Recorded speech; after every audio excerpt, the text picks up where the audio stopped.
just as a quick aside, before we start diving into this, Tony, I wanted to get your take on this. Everything I've been reading lately, and in talking to many of my clients, both the male porn addict and female betrayal trauma, their anecdotes are reflecting this, is that less and less sex is happening these days. Actual intercourse is on the downswing, while pornography addiction is absolutely exploding. And not just pornography addiction, but pornography use. How many minutes people are using, what the type of stuff they're looking for is, how many people are still looking. That continues to grow. Do you think that there is a correlation, or is this just two completely separate things happening in the world of sexuality right now? Great question. I like the way you framed it, and I hadn't thought of it in those terms, but I would say yes, there's a correlation, because what I see in my office with the rise of people turning to porn as an unhealthy coping mechanism, aka pornography addiction, because I think we talked about, do we need the labels in the free episode or that sort of thing. But I just feel like the prevalence of porn, the easy accessibility of porn, and then I think even way back in the days of my podcast, before we even wrote the book, when we were talking that porn is no respecter of persons, it is there. The person can find the genre that then speaks to them, so that there is a willing female, air quotes, and that person, the porn actor or actress is in phenomenal shape. The person can create this fantasy world of they are desired, they are always there. So I just feel like, we so crave wanting to be wanted and needed and desired. And so we can create that fantasy so much easier. And so with accessibility, then I find that then all of a sudden you have a guy that then is now going to try to have sex with his wife, and she is not desiring him as much. She doesn't have the perfect body. The kids are maybe knocking at the door. He maybe had a bad piece of cheese a little earlier, having a little acid reflux. I mean, there's a lot of things there when you get the other human involved. I don't know. But I'm saying off the fly. What do you think? That's a great question. Well, I'm wondering if, I think truthfully, one of the reasons that we enjoy sexual interaction with other people is because we do get those chemicals, the dopamine, the oxytocin. And I think that's part of the reason we go for coupling, is because it feels good. I mean, it physically feels good, but we've learned as a society that high-speed internet can deliver us those same chemicals through pornography. And what I'm wondering is I wonder if it's the underserved communities in the past with pornography who are now skewing this. Women were not traditionally the target for pornographers in the past. Yeah. And you've got all of these niche genres out there because it's so much less expensive to produce and distribute pornography now than it used to be, because we have the internet. I think that we're exposing pornography, or pornography is being accessed by a much more heterogeneous group than before. It's not your straight white male who's watching porn, or only your straight white male watching porn. You now have every demographic watching porn. And I just wonder if is it that people are truly having that much less sex, or is it that they're just watching that much more porn? And I wonder if the drop in sexuality due to porn-induced erectile dysfunction? Right. Is it due to the betrayal trauma of, well, I'm not going to have sex with you if you're a porn addict, and not get physical? I wonder if this is where it's dropping, or is it just teenage kids where you and I were in high school and, if we got horny, we had to hook up with somebody, where now you've got every type of porn available on every device you've ever had. So hooking up isn't even a priority to these teenagers or people in their 20s. Well, man, he just added two more things to it, which is, because it wouldn't, that last thing you just said there, because then if, teenage boy has to go now, I have to go, and, back in my day, you had to get on the telephone. You might have to ride your bike over to somebody's house. You might have to navigate as their parents' home. You might have to, there's so much that went to that pursuit of the dopamine. And so now if it's like, or I am already looking at my phone, so it's right there, then, path of least resistance. And then I was going to say, I like how you're saying if there's the betrayal piece or the erectile dysfunction piece, which we know, both of us know that's so real. And then also add into there that, just last night I had my men's group and we talk so often about the shame. And so when somebody has acted out, and if they're hiding that from their wife or if it's the wife to the husband, that then they're trying to show up and act normal, but sometimes they're overacting normal. And then there's this like rejection sensitivity. So then if their wife seems a little bit upset, it's pretty natural to think, okay, does she know? Like, does she know that I've been looking, or, so I need to do a smoke screen over here. Or I need to, my day was so hard at work or whatever. And that's just burning a lot of emotional calories that are not, that would be devoted to just being present and being in the moment. So then I think if somebody brings shame into the bedroom as well, I think we end up talking about this a lot in the book. And whenever you and I get to talk, if a guy's already thinking or worrying that he's not going to be able to perform, then that's a big indicator that is going to be the problem, because the brain is one of the most, what do we usually say about that? So sexual organ or whatever, if your brain's telling you it's the biggest sexual organ in our body. I know. I hesitate because I'm like, how big is the brain? But yeah, maybe it's the most big. That's right. I wear very large hats. So no, I like that question a lot. And that wasn't even where I was going with my bonus answer. So I really like that. Do you have other thoughts? No, I think that I just think it's an interesting thing. And we know that with addiction, no matter the addiction, comes a lowered libido. Yeah. And I wonder if that has a lot to do with it too. You add a whole lot of porn users, maybe not even to the level of addict, but you add a whole lot of porn users to the population who weren't there maybe even before the pandemic. And now these people, well, if they have lowered libidos, if they can only get off because of pornography or with pornography, perhaps they're just not pursuing because they know that will be embarrassing. I think that, the risk of, I can always maintain confidentiality, but I've worked with a couple of people that their porn drives the fear of being unable to perform in a relationship. So then they feel like they have to take care, be perfect, moving away from porn before they can even pursue a relationship. And then it's almost that concept of where the pressure of needing to be perfect causes them to stress more, which causes them to then turn to porn to ease their frustration. So then it just kind of plays, it's this vicious cycle. And then meanwhile, they're not making real connections with people. So then over time, their implicit memory, or what it feels like to be them, is feeling like they have to figure this out. They have to be perfect. And they know that they're not going to be, then they're going to feel bad. And none of this has to do with connecting with a real human being.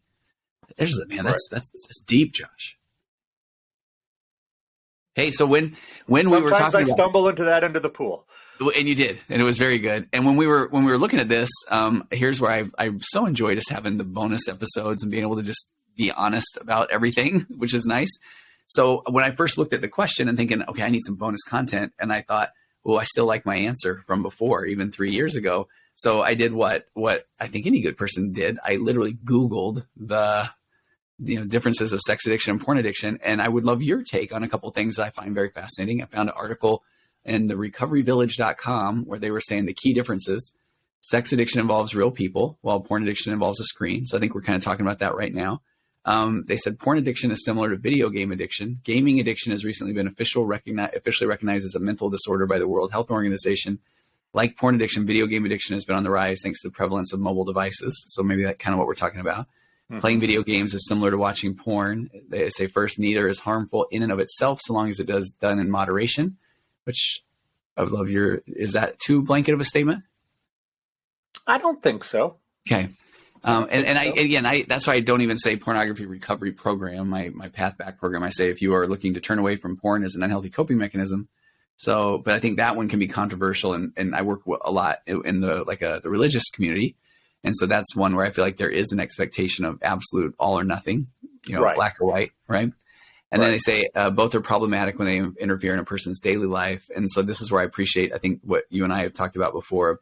Yeah, I guess if we want to throw the addiction label, then we can say if it's interfering with your life, you're spending money or whatever. But if you just want to move away from spending too much time doing it, then go get help. It doesn't have to be labeled sexual. Okay, and then they talk about porn often affects the struggle with sexual performance issues. We got that. I'll skip number 4 because there's my big question for you. 5, porn addictions on the rise. We'll accept that. So the one that I'm curious, porn addicts would like a steady relationship. Is that too blanket of a statement? Yes. I'm with you, and I like the way you laid that out, because I do feel like there's the reason I'm not a big fan of those kind of statements is it's said as if this is a thing. And so then I feel like almost if somebody would be reading this and they're like, oh my gosh, something must be wrong with me because I don't even want a steady relationship. And so I'm a big fan of acceptance of that, even to help the person that, all right, let's meet you where you're at. Let's accept the fact that you don't want a healthy relationship, but then are you still healthy? You don't want a steady relationship, but do you want to move away from porn? Because I feel like that's the thing where the relationship can seem so far off and overwhelming that then why even try? But if I start to help somebody, if you're looking at it this much, then look at it this much. And then over time, if they start to feel like, wow, this isn't as big of a controlling factor in my life, then maybe a relationship may start to even be on the horizon. But then I still feel like the person's going to say, well, yeah, but I mean, I've had this long, I've been looking at porn. So I feel like it can be so far off in the distance that then it can make it even feel worse if somebody's, again, somebody telling somebody, especially, well, you don't even realize you want a steady relationship. That's the problem. That's exactly. And maybe you can say that with Darwinism and evolution that, we are always looking for a mate. We are always looking to perpetuate the species. That's why we're here on Earth. And perhaps that's true. Perhaps looking at porn actually does that for the brain. I don't know. Yeah. But just, so many people, I think, don't want to be in relationships. I think we're going through a time and place where, there are a lot of people who are just hooking up. Yeah. And have perfect arrangements with it, have no interest in a relationship. There are so many people out there who look at porn that I think a blanket statement like that is a little bit dangerous, because I think that there are many people who look at porn, women included. The women, I would almost say the women I've talked to who have been porn addicts want a relationship less than the men. Oh, yeah. What are your thoughts on that? It's interesting because I have not worked, and as I'm sure you haven't, worked with nearly as many female porn addicts as male porn addicts. I've worked with very few, honestly. And this is that's why I want to know your experience, because there was a period a few years ago where I was being told a lot that it's almost the same, and I felt like mentally I was thinking, okay, here they come. Here come all the female porn addicts. And then there wasn't. And so I even sometimes wondered, was that just some clickbait, or I never found data that really said that was as much of a thing. So keep going. And this is just my opinion. This is just my opinion from working with very few women, is that at least the ones I worked with seem to almost have porn addiction a little more acutely. Oh, okay. And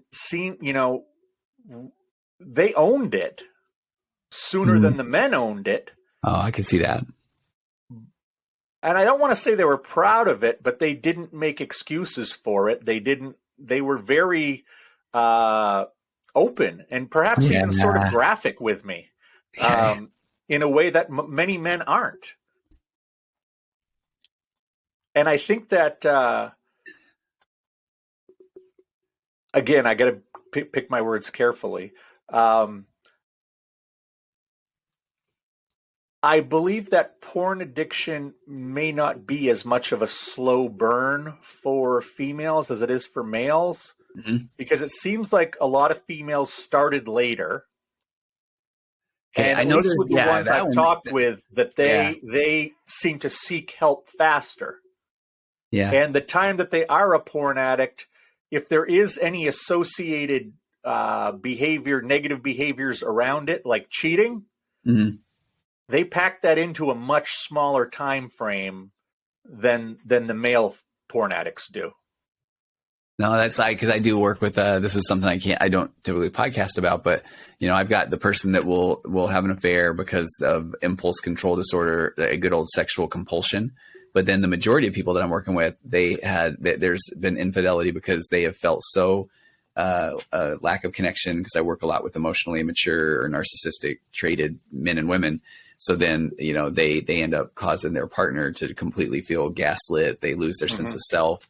So then when in comes another person that provides a safety in a relationship or validation, then it is like just air to breathe. And so when I put it in that context, I have talked with that typical woman or man who literally the type of porn, because they'll say, look, I only look at it, but I look at it, I watch the stuff where the people are really connected, and I know that I know some of it's fake, but they really seem like they have a connection. And that's where it's like, oh, I mean, in a sense, bless their heart, because they so crave that connection.